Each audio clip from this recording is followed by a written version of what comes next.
तो श्री नरवाहन नाम के, अब श्री तो अभी नहीं लगाएंगे, बाद में लगाएंगे, पर नरवाहन नाम के एक व्यक्ति रहते थे वृंदावन के पास में। गांव है भय गांव, वहां पर रहते थे। उस गांव का नाम ही था भय गांव। भय गांव क्यों? बोले सब भयभीत खाते थे उससे। क्यों? निर्वाहन जी इतने क्रूर थे। वृंदावन का मूल उद्देश्य पहले वहां के रस को नहीं, वहां की रज को नहीं, वहां श्री यमुना जी इतनी विशाल थी कि व्यापार के लिए लोग बड़े बड़े जहाज लेकर के वहां से आया करते थे। आगरा जाते, आगरा दिल्ली को जोड़ने वाली श्री यमुना जी थी, तो व्यापारी लोगों के लिए मार्ग था। वृंदावन तो महाराज क्या बताएं, अब कहने में थोड़ा आज संकुचित होता, पर डकैतों का गढ़ था। वहां पे सब लूट मार करने वाले बैठे रहते, और जब कभी भी जहाज यमुना जी में होके निकलते तो विशेष रूप से नरवाहन, इसकी पूरी गैंग थी, बड़े महाराज खूब सारे लोग थे, आते जाते जहाजों को अर्धरात्रि में कैसे भी करके और पकड़ लेता और उनसे कर वसूलता। कर तो लेता ही, ऊपर से कुछ ना कुछ लूट मार भी कर लेता। इसलिए सब लोग डरते थे यमुना जी के मार्ग से, दिन दिन में ही निकल जाओ, कहीं रात हो गई तो नरवाहन पकड़ लेगा। ऐसा नरवाहन। तो जब श्री महाप्रभु जी राधा वल्लभ लाल जी को लेकर के वृंदावन में आए, तो वर्णन आता है कि आत्मदेव ब्राह्मण जिसकी 2 कन्या थी, उसने खूब धन संपत्ति देकर के भेजा। साज सज्जे, ऐसे सुंदर सुंदर श्रृंगार, ऐसे सुंदर सुंदर सोने चांदी मणि आदि के मुकुट। और फिर ऐसा भी भाव है, जो महाप्रभु जी की प्रथम पत्नी थी रुक्मणी बाई, जिनसे पहले ब्याह हुआ था, रुक्मणी बाई जी और महाप्रभु जी के बड़े प्रथम पुत्र श्री वनचंद्र जी, आप दोनों भी नवरंगी लाल जी की सेवा छोटे बालक को देकर के, गोपीनाथ जी को देकर के, आप भी देवबंद से वृंदावन आ गए थे। महाप्रभु जी ने कहा होगा कि भाई अब यहां सेवा का विस्तार है, आप लोग भी आ जाओ। तो वे भी जब आई तो खूब सारा धन संपन्न लेकर के आई अपने साथ में, धन संपदा। तो वृंदावन के आसपास के गांव में जो ब्रजवासी रहते थे, सब आते थे, अरे भैया नयो नयो लाला आयो और नयो नयो ठाकुर जी आयो हमारे वृंदावन में, सब दर्शन करने आते। कैसा समय रहा होगा ना वो। हमने तो अपने बाल्यकाल का भी वृंदावन देखा, तब भी बहुत सुंदर, अभी भी सुंदर है वृंदावन, तो पर अब आधुनिक थोड़ा कर दिया लोगों ने। वृंदावन का अद्भुत आनंद था। तो सब लोग आते दर्शन करने। कुछ ब्रजवासियों के चित्त में चिंता प्रकट हुई और उन्होंने महाप्रभु जी से कहा, भगवान बड़ा सौभाग्य है कि आप वृंदावन में ठाकुर जी को लेके पधारे हो, पर भगवान यहाँ एक नरवाहन नाम का डाकू रहता है। आपके ठाकुर जी इतने साज सज्जे में विराजते हैं, इतनी संपत्ति और इतने सोने चांदी सब आप लेकर के आए हो, हमें तो भय लगता है कि कोई घर तो है नहीं, कुटिया तो है नहीं, मंदिर तो है नहीं, आप ऐसे ही कुंज निकुंजों में ही रहते हो, और इतनी सारी संपत्ति आपके साथ में आई है, इतने सोने चांदी हीरे जवाहरात सब आए हैं, कहीं अगर उसने आकर के डकैती डाल दी तो बड़ी दिक्कत हो जाएगी। महाप्रभु जी बोले, तो क्या करें, क्या चाहते हैं आप लोग? और हमारा भाव यह है कि एक बार आप उससे मिल लीजिए, नरवाहन से मिल लीजिए, और वहां जाकर के थोड़ा बहुत कुछ दे दीजिएगा उसको, उससे थोड़ी मैत्री जैसी, थोड़ा प्रेम भाव हो जाएगा, तो वो कम से कम ठाकुर जी की सामग्रियों को स्पर्श ना करे। अच्छा एक बात सुनिए, आज एक भैया हमसे शिकायत करके गए सुबह, वो हमसे एक बात बोल के गए कि महाराज जी भागवत की कथा हो, राम कथा हो, तो कभी अगर 1-8 मिनट की कथा छूट जाए तो पकड़ में आ जाती है। बोले लेकिन भक्तमाल जी जो आप सुना रहे हैं, एक क्षण की भी छूट जाती तो ऐसा लगता पूरी कथा ही छूट गई।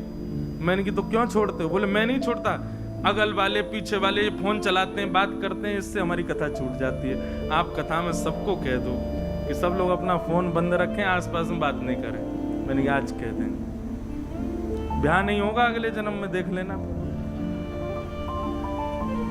मत करो भैया। बहुत बहुत अंतरंग, बड़े सुंदर सुंदर भाव हैं, ऐसे ऐसे भाव जो अनेक ग्रंथों में पढ़ने के बाद भी नहीं मिले आपको। ये सब सुनो भाव से। कैसे हमारा वृंदावन सुसज्जित हुआ, सुनो। आज जिनके दर्शन हम क्षण भर में कर लेते हैं, कितनी श्रम करके आचार्यों ने वृंदावन में उनको विराजमान किया। तो महाप्रभु जी तो अष्टयाम में इतने व्यस्त रहते थे, हम लोग विचार करते हैं 2 समय के भोजन ठाकुर जी को पधराना, उसके लिए भी कितनी योजना बनाते हैं। पर श्री हितरिवंश महाप्रभु जी ने राधा वल्लभ जी को वृंदावन में विराजमान करके अगले दिन से ही अष्टयाम प्रारंभ कर दी। 8 याम सेवा चलती राधा वल्लभ जी की। यह भी विचार नहीं कि मंदिर नहीं है, व्यवस्था नहीं है, रसोई नहीं है, खुले में ही सब व्यवस्थित करके अष्टयाम सेवा हो ठाकुर जी की। ब्रजवासी सब संत भी आ गए, सबने कहा कि बोले नहीं, ये निर्णय उचित है, आप नरवाहन से एक बार मिल लीजिए।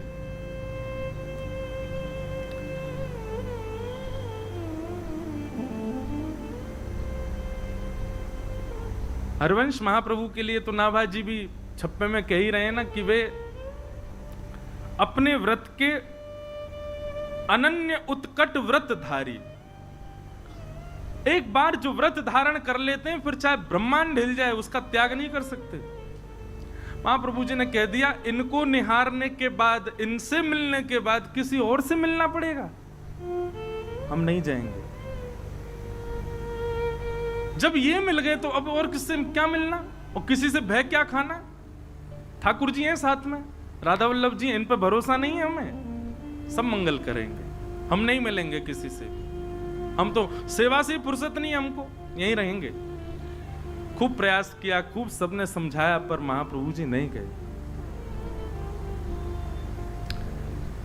नरवाहन को किसी ने जाकर के ये बात बताई, बोले ऐसे ऐसे ठाकुर जी आए हैं। और ठाकुर जी आए ये बड़ी बात नहीं है, ठाकुर जी के संग में खूब सारा सोना चांदी जवाहरात और महाराज खजाना आया है भर के। बोले अच्छा, और कहां पर? बोले वृंदावन में, वृंदावन में विराजते हैं। किसी ने यह भी कहा कि जो आचार्य उनको लेकर के आए ठाकुर जी को, उनसे किसी ने प्रस्ताव रखा कि वो आपके पास आके आपसे मिल लें, पर उन्होंने वह भी ठकरा दिया। बोले कि कौन नरवाहन, हम किसी से नहीं मिलेंगे। अब तो नरवाहन को चोट लगी। बोले अच्छा, हमसे मिलने से मना कर दिया? बोले हाँ। कहां पर है? बोले ऊंची ठौर, मदनटेर, थोड़े ऊंचा टीला सा था, उस पर विराजते थे ठाकुर जी। कल चलेंगे, हम भी तो देख के आए कैसे ठाकुर जी, कैसे आचार्य। और नरवाहन अपने कुछ सेवकों के साथ में तलवार लेकर के और ऊंची ठौर की ओर बढ़ा। आहा, सुबह सुबह का समय है, मंगला आरती के पश्चात श्री राधा वल्लभ लाल जी का श्रृंगार करके हितरवंश महाप्रभु आचार्य चरण आसन पर विराजमान सन्मुख बैठ करके श्री ठाकुर जी को पद सुना रहे थे। ठाकुर जी को पद सुना रहे थे।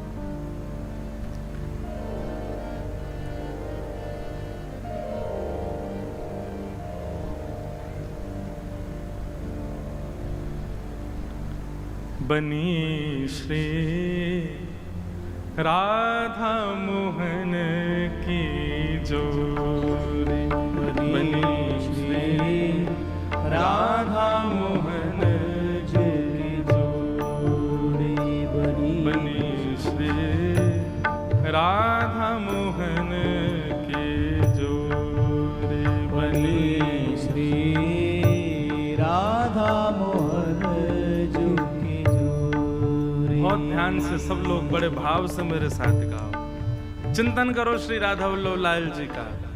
हरवंश महाप्रभु गा रहे हैं,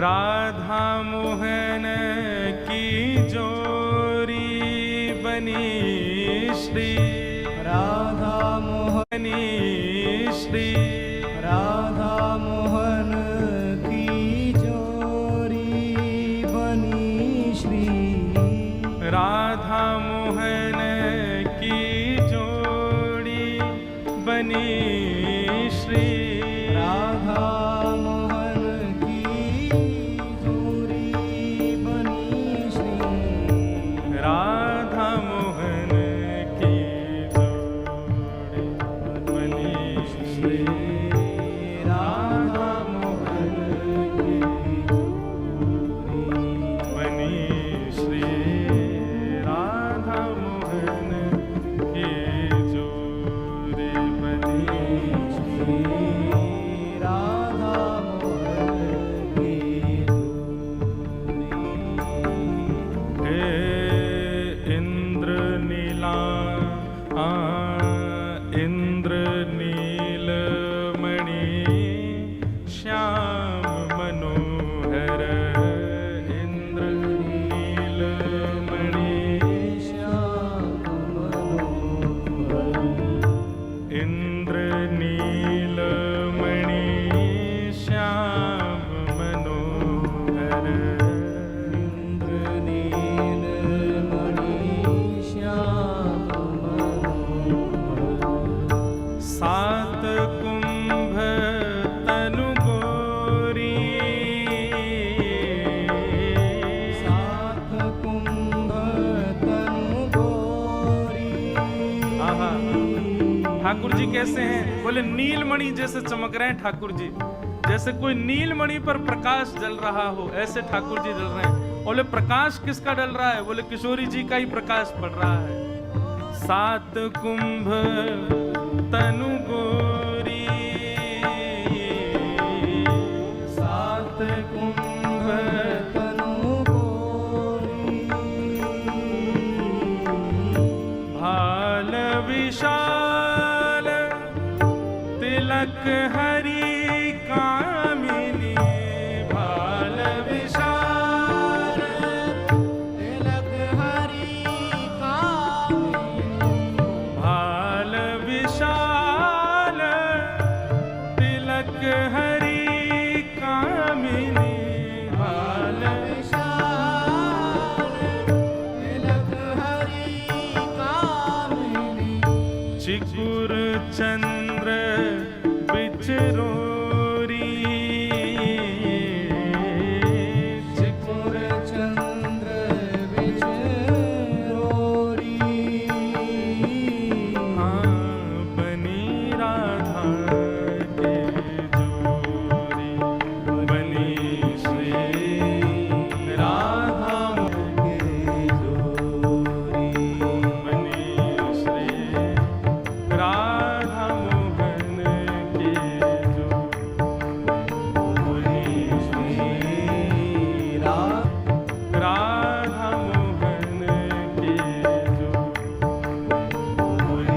श्री राधा वल्लभ लाल की जय।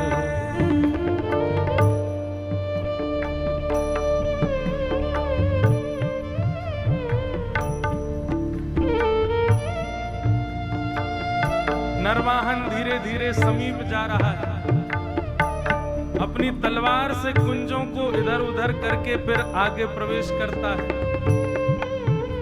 स्वर कानों से भीतर प्रवेश कर रहा है और स्वर में कहे गए शब्दों का चिंतन बनता जा रहा है।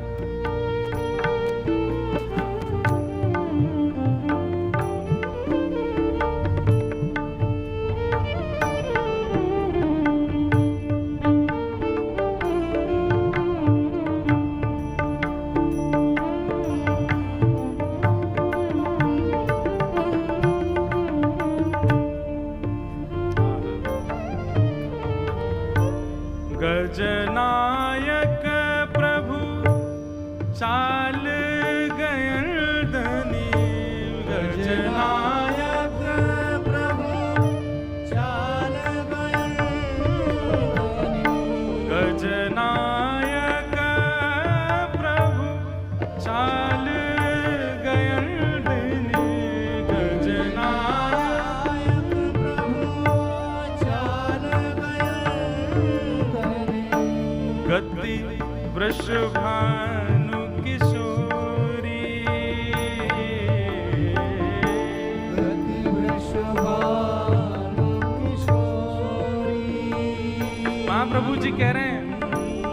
गज नायक। सबसे बढ़िया चाल पूरे विश्व में किसकी है बताओ? मदमस्त चाल से चलता है गजेंद्र यानी कि हाथी। उसकी जो चाल है वो मदमस्त होती है, मस्त होकर के चलता है। ऐसे असंख्य गजेंद्रों के नायक हैं श्री कृष्ण।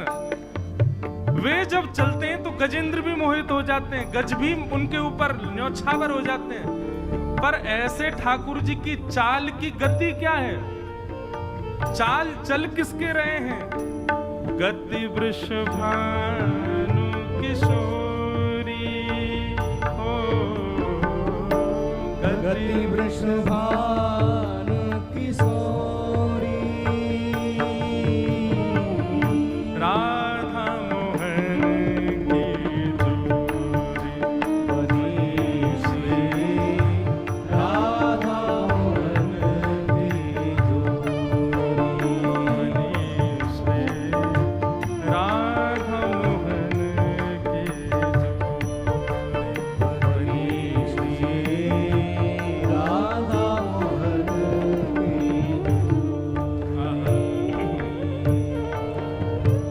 नील निचोल जुवति मोहन पट, नीलन चोल युवती मोहन पट, नील निचोल जुवति मोहन पट, नील नीलन मोहन पट, पीत अरुण सिर खोरी,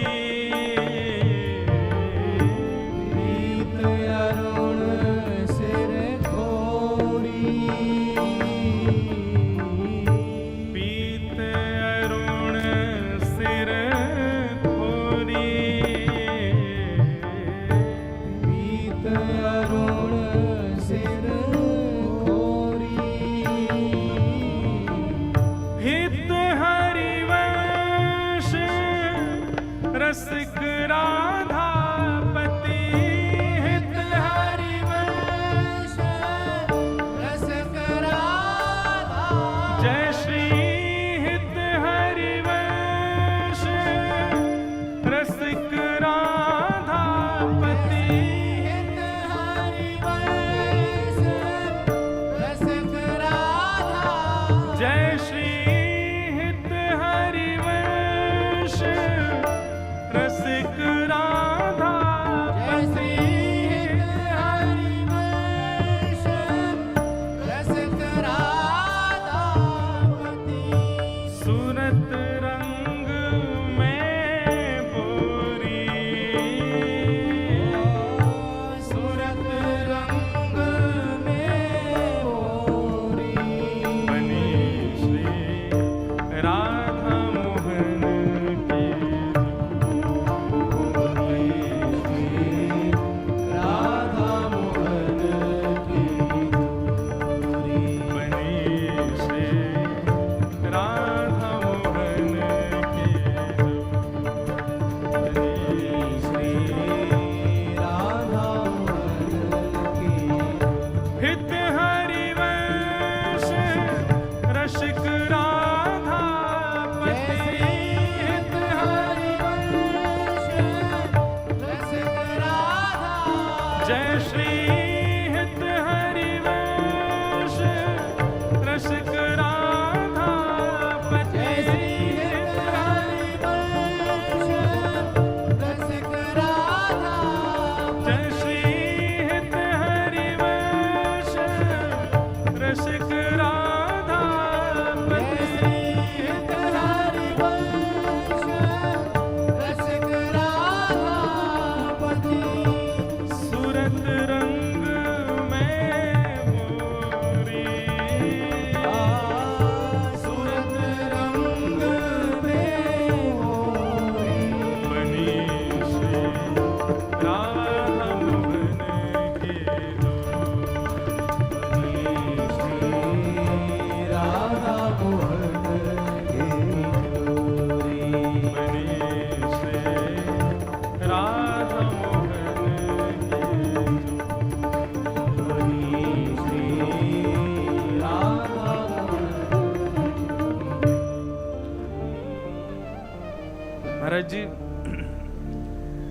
सामान्य हम लोग जब भजन गाते हैं ना तो ऐसा लगता है इंसान थिरक रहा है।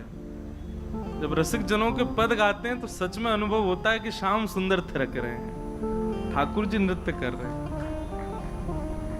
एक मन में भाव आ रहा था कि मैंने अगले वर्ष के लिए कह तो दिया कि हम चैतन्य महाप्रभु और श्रीमद् वल्लभाचार्य जी महाराज और श्री रामानुजाचार्य जी महाराज के विषय में कहेंगे। मन में भाव आया, चैतन्य महाप्रभु के भी पद हैं, वल्लभाचार्य जी के भी पद हैं, हमारी रामानु संप्रदाय तो अति प्राचीन और दक्षिण की, वहाँ तो स्तोत्र हैं, वहाँ तो संस्कृत के भाव हैं। तो फिर मन में भाव आया, आज से ही होमवर्क शुरू, हम पद लिखेंगे अपने आचार्य के और आप कृपा करिए। अपने आचार्य के भाव अगले वर्ष कहने के लिए आप सब संतों कृपा, भक्तमाल जी कृपा करेंगे। भक्तमाल जी से हमको यही प्रसाद चाहिए कि अगले उत्सव में अपने आचार्य के भाव कहने के लिए पदों का निर्माण हम लिखेंगे, जो भाव आएगा। अद्भुत है महाराज जी, श्री रामानुजाचार्य जी का चरित्र भी। हितरवंश महाप्रभु गा रहे हैं और श्री राधा वल्लभ लाल जी सामने विराजमान हैं। अद्भुत छटा है ठाकुर जी की। इतने में ही तलवार से उसने कुंज जो आपस में जुड़ी हुई हैं, इस प्रकार से जैसे अंदर झांक करके देखा, पत्तों की आवाज आई। देख ही रहा था, महाप्रभु जी गा रहे थे।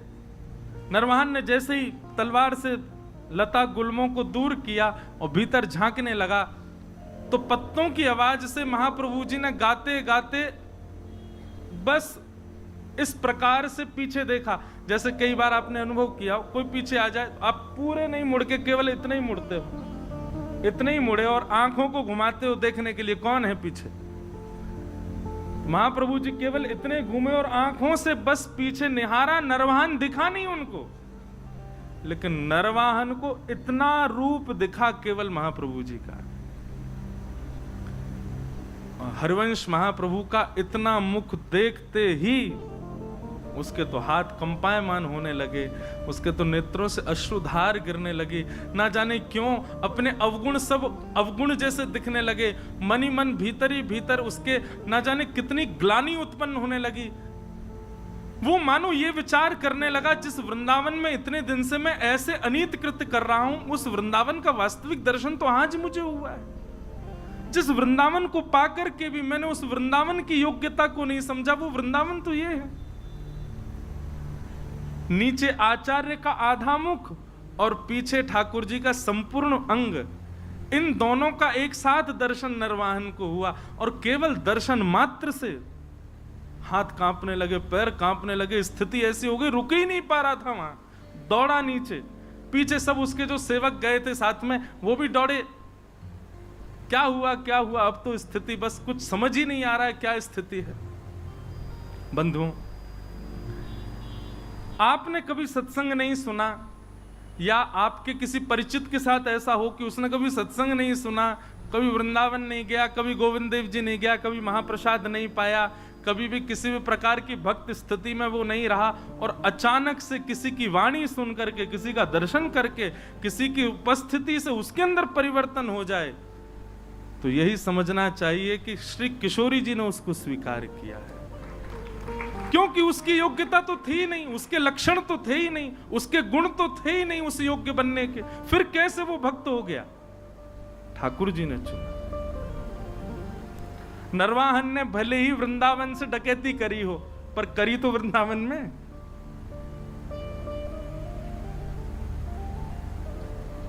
अब तो नरवाहन की स्थिति ये हो गई, तलवार वलवार तो सब दूर फेंक दी। विशाल स्वरूप था उसका, स्वरूप का वर्णन करते हैं कि देखते डर जाए आदमी, इतना खतरनाक था नरवाहन।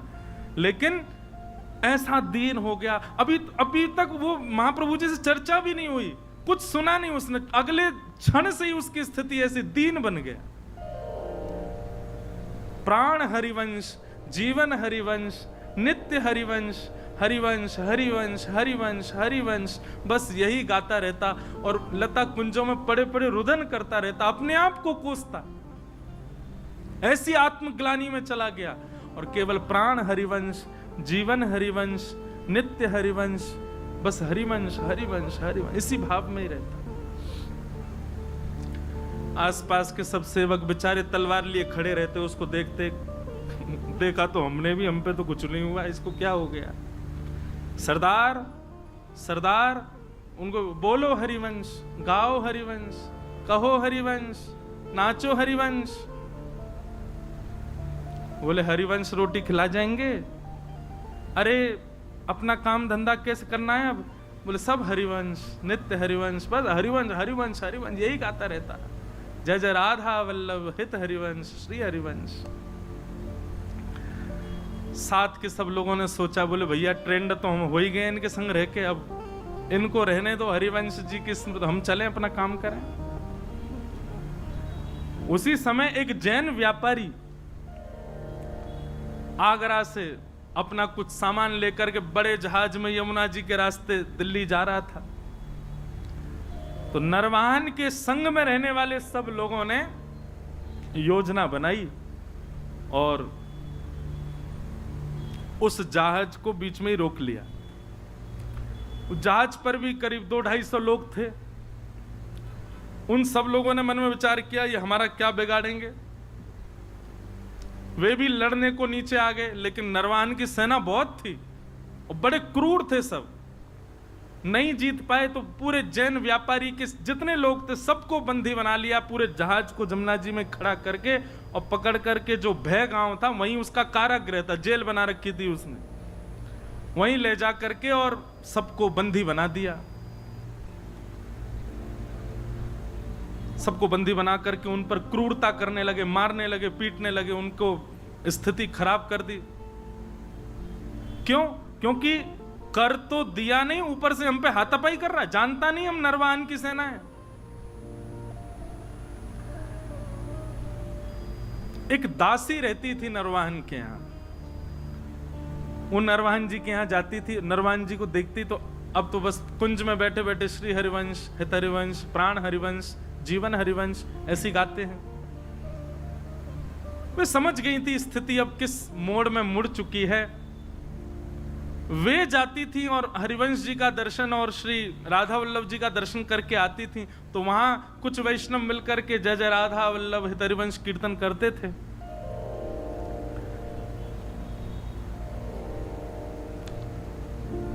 भय गांव में जिस कारागृह में सबको बंदी बनाया हुआ था, दासी वहां गई और वहां जाकर के देखा वो जैन व्यापारी बेचारा रो रहा था, मेरे छोटे छोटे बच्चे हैं, मेरा परिवार है, मैं तुमको कर दे दिया, सब ले लो, मेरा जहाज भी अपने पास रख लो, मुझे मुक्त कर दो। लेकिन वे लोग तो इतने क्रूर, तूने हम पे हमला किया क्यों? इसी बात से उसको मार रहे थे। रात्रि का समय हुआ, सब सो गए, तो वो दासी उस जैन व्यापारी के पास गई और उससे बोली, सुनो, अर्धरात्रि का समय है, मैं जैसे ही चली जाऊं यहां से, उसके बाद जोर जोर से जय जय राधा वल्लभ हित हरिवंश, जय जय राधा वल्लभ श्री हरिवंश, जय जय राधा वल्लभ श्री, इसका उद्घोष करना और सब मिलकर के एक साथ करना। और सुनो, कोई आकर के तुमसे पूछे ये क्या गा रहे हो, किसका नाम बोल रहे हो, तो कह देना हमारे इष्ट राधा वल्लभ हैं और हमारे गुरु हरिवंश जी हैं। और ध्यान रहे, जितनी ताकत तुम्हारे पास है उतनी ताकत से गाना। उसकी योजना ये थी कि आवाज नरवाहन को सुनाई दे। कारागृह में बंदी बने हुए जो सब व्यापारी थे, उस दासी के जाति सब चिल्लाने लगे, जय जय राधा वल्लभ हित हरिवंश, जय जय राधा वल्लभ श्री हरिवंश, जय जय राधा वल्लभ हित हरिवंश। आहा, ये स्वर सुनते ही मानो नरवाहन की स्थिति तो ऐसी हो गई कि जैसे प्यासे को जल पिला दिया हो, भूखे को पानी पिला दिया हो, जिसको नींद आ रही है उसको बिस्तर दे दिया हो, जिसको अत्यंत सुख की कामना हो, जिस सुख की कामना हो वो सुख दे दिया हो। नरवाहन तो आनंदित हो गए, आनंदित होकर के उठ करके ढूंढने लगे कहां से आ रहा है स्वर। सुनते सुनते जैसे पहुंचो, अपने कारागृह में पहुंच गए। कारागृह के भीतर जाकर के देखा तो सब बंदी बने हुए हैं, वही गा रहे हैं, जय जय राधा वल्लभ हित हरिवंश, जय जय राधा वल्लभ श्री हरिवंश। नरवान ने जाकर, अरे भैया सुनो, कौन हो तुम लोग, और ये क्या गा रहे हो? बोले महाराज ये राधा वल्लभ जी जो हैं ये हमारे इष्ट हैं, और ये हरिवंश जी जो हैं ये हमारे गुरु हैं। जैसे सुना कि हित हरिवंश उनके गुरु हैं, नरवाहन की तो स्थिति, हाथ पांव कांपने लगे। जिन गुरुदेव की मैं आज एक झलक देख करके मेरी स्थिति हो गई, ये उनके साक्षात शिष्य हैं, मेरे गुरु भाई हैं, और ये मेरे यहां कारागृह में बंदी। तुरंत बुलाया, बोलो खोलो, अभी चरण पढ़ो, इनके चरणों में दंडवत प्रणाम करो। अपने सारे जो भी उसके सहपाठी सबको बोला इनके चरणों में प्रणाम करो। सबने दंडवत प्रणाम किया। नरवाहन तो महाराज लेट करके उनके चरणों को अंक में भर के रुदन करने लगे। बोले भगवान आप मेरे गुरु भाई हैं, मेरे लोगों ने आपको प्रताड़ित किया, उसके लिए मुझे क्षमा कर दो। मुझे बस ऐसी प्रार्थना है कि श्री राधा वल्लभ लाल जी, श्री गुरुदेव भगवान मुझे स्वीकार कर लें, बस और मुझे कुछ नहीं चाहिए, आप कृपा करो भगवान। और ऐसा कहते हुए उन व्यापारियों को छोड़ दिया। जैन व्यापारी मन में विचार करने लगा, तो कौन है ये राधा वल्लभ, कौन है हित हरिवंश? जानता ही नहीं है, वो मुक्त हो गए उनके नाम से। भाई जिनकी वजह से जीवन मिला, एक बार देख तो चले उनको। पूछते पूछते पहुंच गए ऊंची ठौर, श्री राधा वल्लभ लाल जी का दर्शन किया। पूछने लगे, बोले भगवान वो हरिवंश जी कहाँ हैं? बोले वो वहां बैठे कुंज में। गए, जाकर के प्रणाम किया, सब अपनी बात बताई। मैं तो एक व्यापारी था महाराज, यहाँ से निकल रहा था, लूट लिया लोगों ने। दासी ने रात में आकर के मुझे बताया ऐसा ऐसा गाओ, और पूछें तो कह देना इष्ट राधा वल्लभ गुरु हरिवंश। हमने तो बता दिया। एक तगड़ा सा आदमी, बड़ा विशाल विकराल उसका स्वरूप, महाराज दिल्ली तक लोग कांपते हैं उसके नाम से। हरिवंश महाप्रभु बोले क्या नाम है उसका? बोले नरवाहन। बोले अच्छा नरवाहन, नाम तो जानते थे महाप्रभु जी भी। बोले बड़ा डकैत है। बोले महाराज उसने जैसे ही आपका नाम सुना नतमस्तक हो गया, राधा वल्लभ जी का नाम सुना रुदन करने लगा, चरणों में गिर करके खूब उसने प्रार्थना करी। बस यही कह रहा था कि गुरुदेव भगवान स्वीकार कर लें, राधा वल्लभ जी स्वीकार कर लें। जैसे ये भावना उसकी सुनी महाप्रभु जी ने देखा तो राधा वल्लभ जी की ओर जैसे ही देखा तो राधा वल्लभ जी खड़े तो सीधे थे, देख यहीं रहे थे, बातों को ही सुन रहे थे। और जैसे ही महाप्रभु जी ने देखा उन्होंने तुरंत अपनी नजर सीधी कर ली। महाप्रभु जी समझ गए, ओहो इनको कृपा करनी है। वाह जय जय, बड़ी कृपा आपकी है। एक डकैत को ऐसी दृष्टि डाली कि वो पूरा बदल गया, सब उसके स्वीकार। ठीक है, महाप्रभु जी ने भी भाव बनाया, आएगा तो अब उसको दीक्षा दे देंगे हम।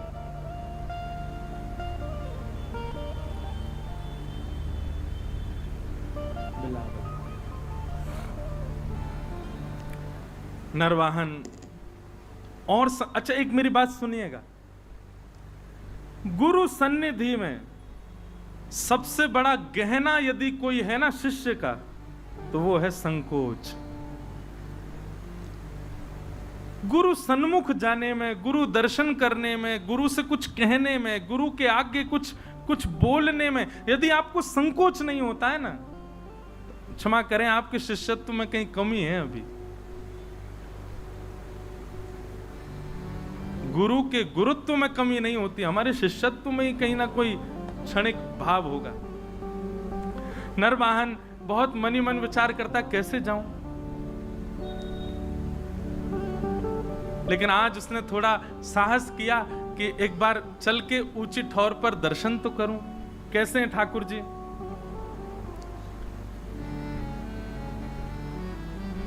पहुंच गया। जैसे ही गया महाराज लता कुंजों के बीच में श्री राधा वल्लभ जी का दर्शन किया। राधा वल्लभ जी का दर्शन करके आनंद निमग्न नेत्रों से अविरल अश्रुधार गिरने लगी, आनंदित हो गया।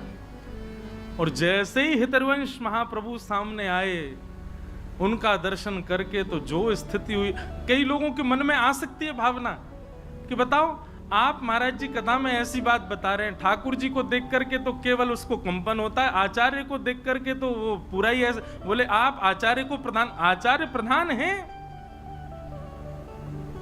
क्योंकि आपके लिए वो भगवान और वो केवल आचार्य हैं, पर जिसके साथ ये घटना घट रही है उसके लिए ठाकुर जी भगवान है, ठाकुर जी स्थिर ठाकुर जी हैं, स्थूल ठाकुर जी हैं, पर आचार्य उसके लिए चलते फिरते राधा वल्लभ हैं।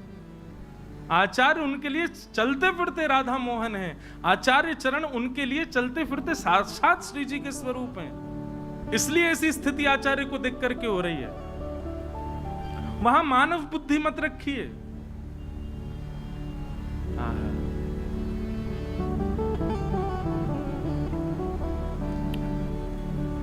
हरिवंश महाप्रभु आए, नरवाहन को देखा, देखते ही अपने हृदय से लगा लिया, हृदय से लगाया, हृदय से लगा करके और फिर राधा वल्लभ जी का दर्शन कराया। निहारो इनको, भाव से निहारो।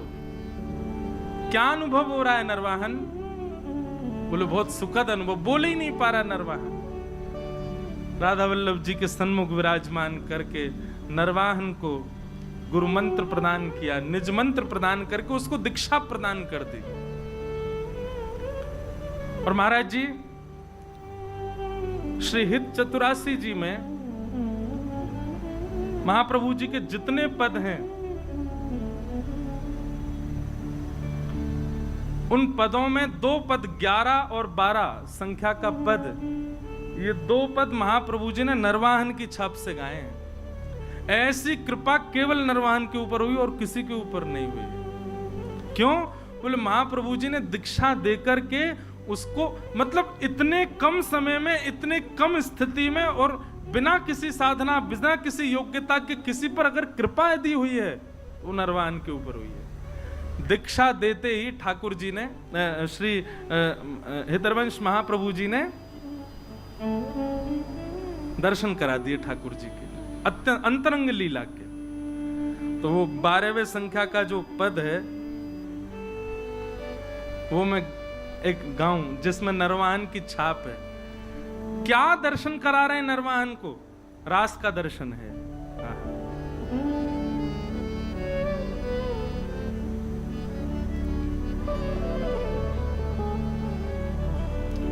चलहि राधिके सुजान, तेरे हित सुख निधान। चलहि राधिके निधान, तेरे हित सुख निधान। रास रचो श्याम तट कलिंद चलहि राधिके सुजान, तेरे हित सुख निधान। चलहि राधिके सुजान,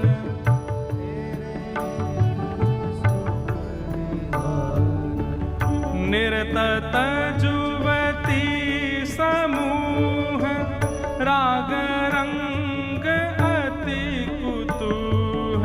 निरतत जुवती समूह, राग रंग अति कुतूह। बाजत रस मूल, मुरली कानंद ने। बाजत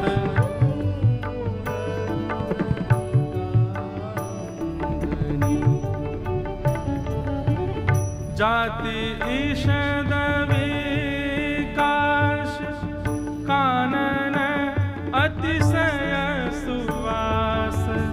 जाति ईषद विकास, कानन अतिशय सुवास। राका निश शरद मास, विमल चंद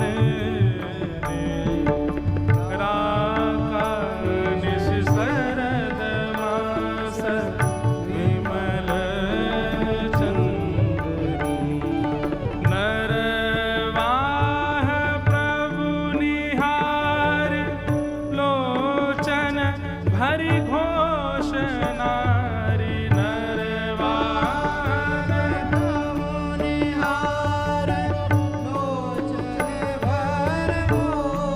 रास को, हमारी प्रेम लक्षणा भक्ति में जिस रास को अत्यंत अंतरंग माना जाता है, जिस रास का दर्शन सबको, अरे श्रीमद् भागवत जी में सुखदेव जी भी परीक्षित को रास में ले जाने से पहले 3 बार ठोक के पूछ रहे हैं ये अधिकारी है कि नहीं है, और उसके बाद भी रास में प्रवेश कराया तो परीक्षित ने प्रश्न चिन्ह कर दिया, प्रश्न पूछ लिया, सुखदेव जी नाराज हो गए। रास का अधिकार सबको नहीं मिलता, लेकिन वो नरवाहन जिसने कभी साधना नहीं की, कभी जप नहीं किया, हमेशा गलत ही काम किए, केवल गुरु दृष्टि पड़ गई है उसके ऊपर, केवल हितवंश महाप्रभु रीझ गए उसके ऊपर, दीक्षा देते ही सबसे पहला दर्शन रास का करा रहे। नरवाहन प्रभु निहार लोचन भरि घोषणारी,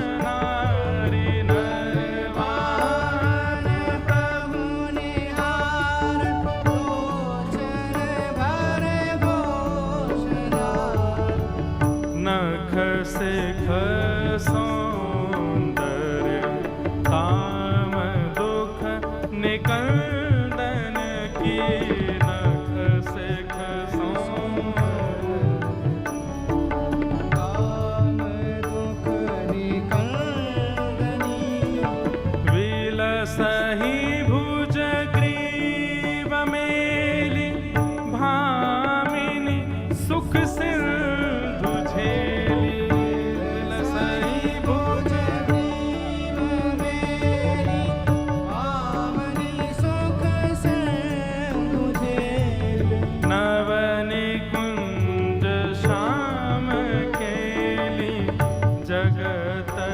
वंदनीय नवनिकुंज श्याम केली, जगत वंदनीय,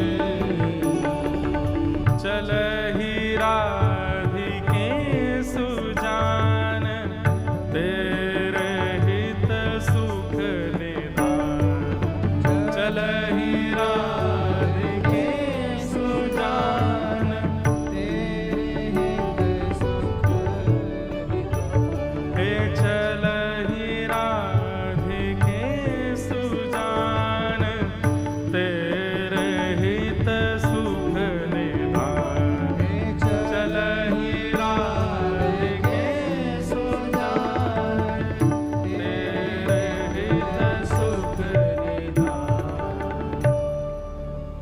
रास का दर्शन करा दिया नरवाहन को। कहां एक अत्यंत मलिन व्यक्ति, हमारी श्रीमद् भागवत जी में महात्म में ही कह रहे हैं, प्रयच्छति गुरु प्रीतो वैकुंठम योगी दुर्लभ। सबसे बड़ी साधना क्या है, सबसे बड़ा जप क्या है, सबसे बड़ा यज्ञ क्या है, सबसे बड़ा व्रत क्या है? हमारे गुरु बस हमारी निष्ठा से प्रसन्न हो जाएं। गुरु यदि प्रसन्न हो गए, राधा माधव को गोदी में बैठा देंगे, भले स्वयं गुरु को दर्शन नहीं वो आपको करा देंगे। ये गुरु में सामर्थ्य है। बस आज से जितने भी परंपरागत यहां बैठे हैं, जिन जिन के पास परंपरा से दीक्षा है, महाराज जी मैं फंस जाता हूं यहां पे, क्योंकि मैं दीक्षा देता नहीं, और कई लोग यहीं आस लगाए बैठे जे कब देंगे। अब कहते हैं कि आप महाराज जी फिर गुरु परंपरा की बात क्यों करते हो जब आप स्वयं नहीं देते? तो हमने रोक नहीं रखा भैया, ऐसे ऐसे आचार्य महानुभाव, ऐसे दिव्य महापुरुष हैं, जिससे भाव लगे लो। पर जहां भी आपकी दीक्षा हो चुकी है, अब एक ही नियम, एक ही व्रत, एक ही निष्ठा, एक ही आपका भाव है क्या? हमारे प्रिया प्रियतम, हमारे लाडली लाल, ये तो हैं इनके सहित गुरुदेव, इनको प्रसन्न करना है अपनी निष्ठा से। गुरु प्रसन्न दक्षिणा से हो रहे हो, समझ जाना फिर तो गड़बड़ी थी। गुरु दक्षिणा से प्रसन्न होने वाले नहीं, गुरु तो आपकी निष्ठा से, आपके भाव से प्रसन्न होते हैं। और जो दक्षिणा से प्रसन्न हो रहे हैं तो अब क्या कर सकते हो, फंस गए। अब तो ऐसा भी मत सोचना फंस गए, वहां पे यही भाव रखो, चलो दक्षिणा से ही सही, इनको प्रसन्न करो, ये प्रसन्न रहो। कितनी बड़ी बात है कि श्री ऐसे नरवाहन मैं तो यही सोच सोच के विचार कर रहा हूं कि हम तो बचपन से ही लगे हुए हैं महाराज कछु ना कछु करवे में, तब भी किशोरी जी कृपा कर रही है ना कर रही। नरवाहन उसने तो कुछ नहीं किया, केवल आचार्य दृष्टि पड़ने का ये प्रमाण कि उसको साक्षात रास का दर्शन हो गया। और जिसके चित्त में काम विराजमान था, उसके चित्त में साक्षात राधा मोहन लाल विराजमान हो गए। राधा वल्लभ श्री हरिवंश, ऐसे हरिवंश महाप्रभु के ये एक भक्त हुए। श्री